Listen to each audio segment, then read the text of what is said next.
in your corner at 6. Well, Tri-City's director of schools says she is still getting complaints from parents after the Board of Education decided to reinstate a teacher they fired last year. Good evening, I'm Josh Smith. And I'm Sarah Diamond. The teacher at Gray Elementary was fired in November after students complained of allegations of physical contact. But Thursday night, Jennifer Collins was reinstated after a second vote by the board. This video shows people walking out of that meeting upset at the board's decision. This means Collins could be back in a classroom in the fall. Jordan Moore spoke with the director of schools and worked to get some answers from board members about why they overturned their decision. Well, Sarah, this binder is filled with more than 200 pages of testimony about the case involving Gray Elementary School teacher Jennifer Collins. The school board even involved a third-party juvenile court judge to weigh in on the matter back in January. That finding agreed with the board's original decision to fire Collins, saying, quote, Collins did act unprofessionally, was insubordinate, and her actions caused parents, students, and administration to have concern for safety and well-being of the students.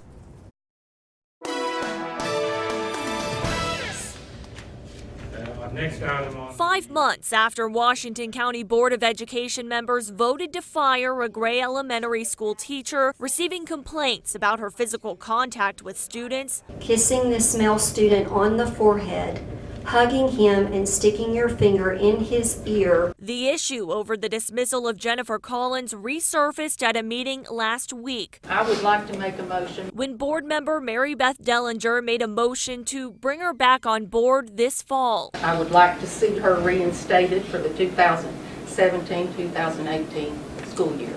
A motion that would lead to the board reinstating Jennifer Collins. We reached out to board members Monday through email and over the phone, asking them about this decision. Mary Beth Dellinger hung up when we tried to ask her about the vote. In total, out of 9 board members, we were able to interview 2. One of those members was Philip McLean, who originally wanted Collins fired back in November, but told us he voted differently the second time around. I felt like that the teacher had more than paid her dues. She's lost a whole year's salary. I felt like the complete dismissal was above and beyond what needed to happen. Board Chair Jack Leonard didn't agree with McLean's vote to reinstate Collins, but said this isn't the first time they've been faced with a tough decision. You know, we have to honor what the board has decided. We just need to move on, move forward, and I stated that at the end of the meeting. And now, because of that decision, Washington County Director of Schools Kimber Halliburton says, We have had parents call in and express concern.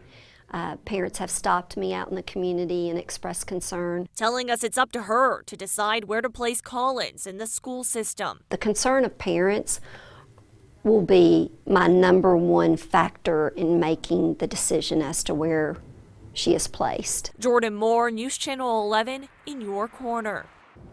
And when we spoke with board member Philip McLean about these findings, he said it was these documents that's what changed his mind to vote in favor of reinstating Jennifer Collins. And we want to give you a chance to read through these findings.